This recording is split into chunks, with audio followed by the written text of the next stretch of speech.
This is Earl Nightingale, speaking to you across the decades, from the crackling radio waves of the 1950s to the glowing screen in your hands today. Before I share the story of a man branded a loser who rose to own his world, and the one truth that can shatter the labels chaining you to a smaller life, I ask you to take a small but defiant step. If these words spark even a flicker of rebellion in your soul, hit that subscribe button, give this video a like, and in the comments, share one label someone pinned on you, one word that cut deep, one judgment you've carried too long. Why? Because this moment could be the spark that breaks those chains forever. And I want you to join me on this journey to reclaim your power and rewrite your destiny. The word loser isn't just a word, it's a weapon.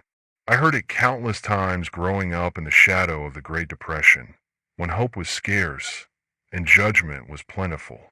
Parents whispered it to children, teachers to students, society to millions struggling to survive. It wasn't just a label. It was a wound sinking into the heart, shaping lives with its poison. And then, one day, I met a man who wore that word like a scarlet letter. They said, "He's nothing. He'll never be anything." Today, he owns his world, not because he conquered empires, but because he conquered himself. Stay with me, my friend, and I'll show you how he turned a wound into a weapon, and how you could do the same. I was born in 1921 in Long Beach, California, in a world still bruised by the Great War. By the 1930s, the Great Depression had swept through America like a relentless tide, washing away dreams and leaving families like mine clinging to survival in a tent city. The air was thick with dust, and despair was a constant companion. My mother stitched dresses by the dim glow of a kerosene lamp, her fingers worn, but her spirit unbroken.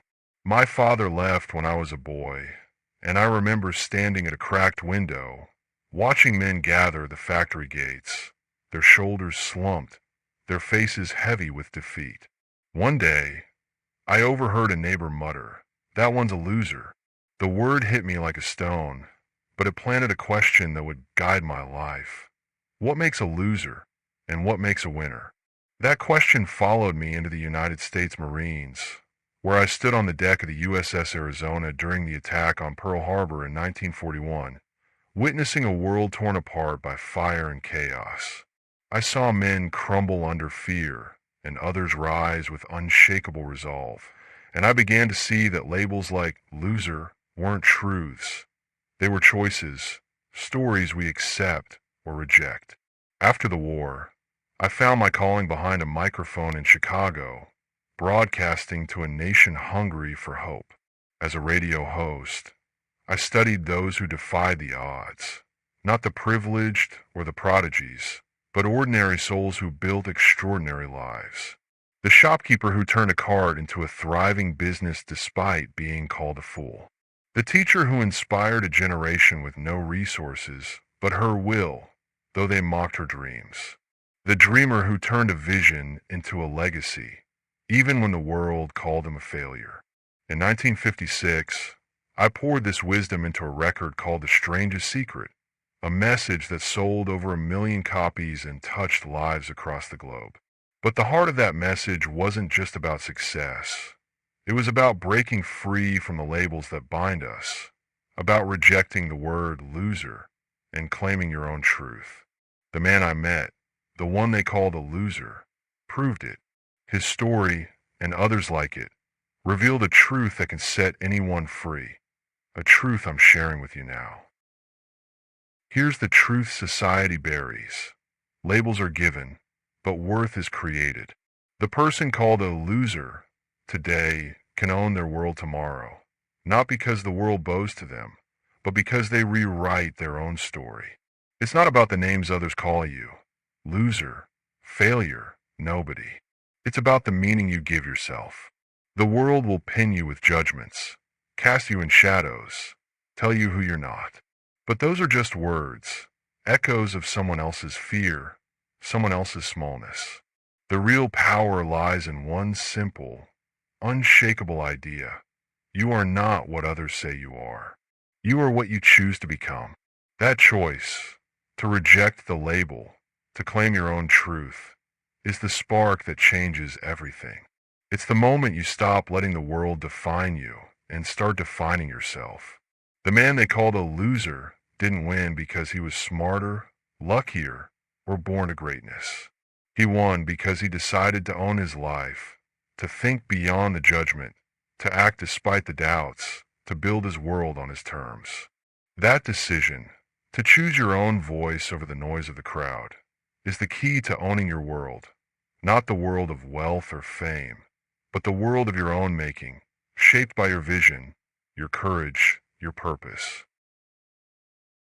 Let me take you back to the America of the 1940s, 50s, 60s, and 70s, a world of grit, redemption, and quiet triumphs, where ordinary people shed the label of loser to claim their destinies. In 1949, I met a young man named Tommy in Cleveland. He'd been fired from every job he'd held: errand boy, dishwasher, clerk. His boss called him a loser to his face, and the word clung to him like a curse. But Tommy heard my radio show and began writing his dream on a scrap of paper every day, to own a business that served others.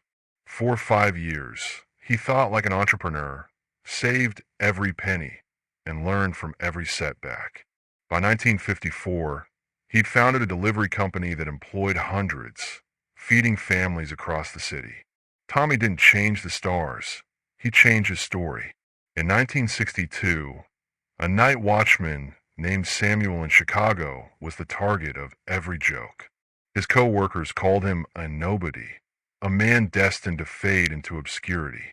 But Samuel refused to wear their words. Every night, he read one page from books on business, history, and leadership, whispering to himself, "I am more than this." He felt like a teacher, a guide. By 1972, he was teaching night classes to workers like him, inspiring them to rise above their labels. Samuel didn't need their approval. He needed his own vision, and that vision became his legacy. In 1955, a man named George in Memphis walked home with empty pockets every night. His neighbors called him a loser, a drifter with no hope. But George started a ritual. Every evening, he thanked the universe for one thing: the chance to try again. He began thinking like a creator, teaching himself carpentry in his spare time. By 1965, he owned a small furniture workshop, crafting pieces that graced homes across the state. George's wealth wasn't just financial. It was the freedom to define himself, to own his world.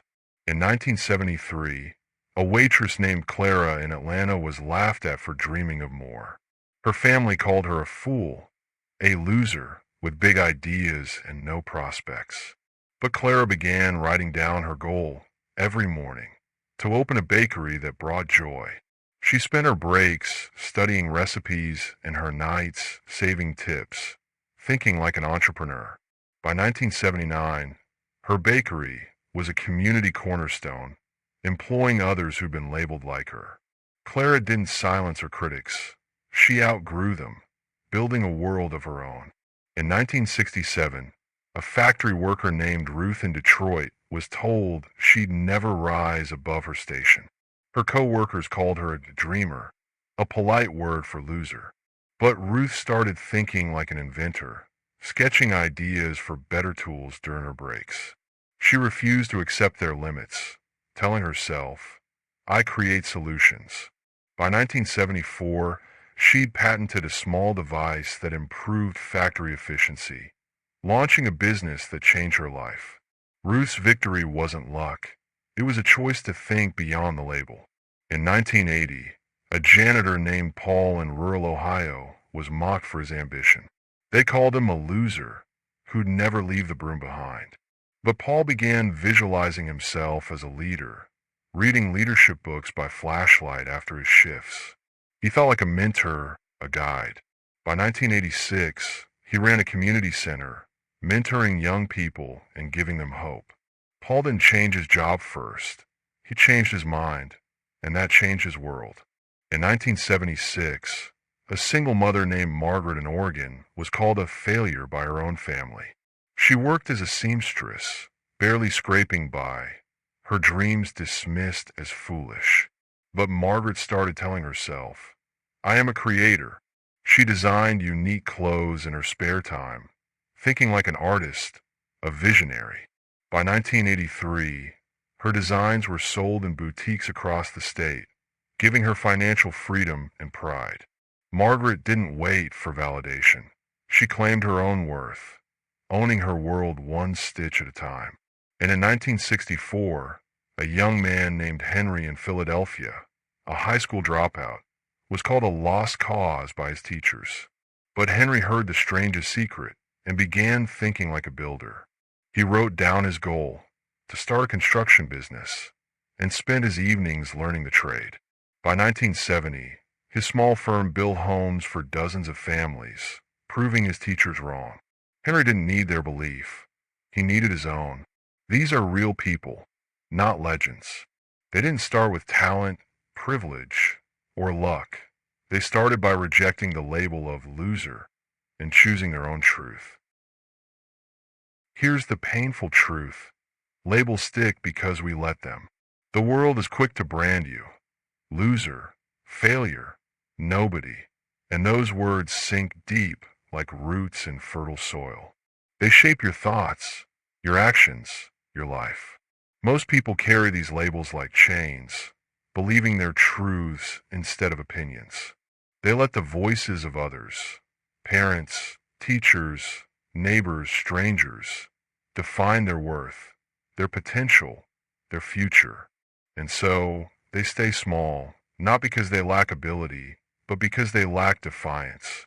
Your mind is a canvas, and every label is a stroke of paint. If you let others hold the brush, they'll paint a life of limitation, a portrait of defeat. I've seen brilliant men and women crushed not by their circumstances, but by the words they believed. They don't lack potential. They lack the courage to question the label, to reject the judgment, to claim their own story. The tragedy isn't that the world is cruel. It's that so few realize they hold the power to redefine themselves. Every dream that dies, every life that stays small, begins with a label accepted as truth. But every triumph, every life that soars, begins with a label cast aside, a choice to write a new story. The world will always whisper its judgments. It will call you a loser when you stumble, a failure when you fall, a nobody when you dare to dream. But those words are not your truth. They're someone else's fear, someone else's smallness. Your truth is in your hands, in your mind, in your choice. Will you wear their label, or will you forge your own? I'm not here to tell you stories to make you feel good. I'm here to remind you of one unshakable truth. You are not a label. You're not a paycheck, a mistake, or a stranger sneer. You're not the whispers of the crowd or the doubts of your past. You are a possibility, a spark of potential, a force waiting to ignite. If someone calls you a loser, that's not your truth. It's their limitation, their fear, their inability to see your light.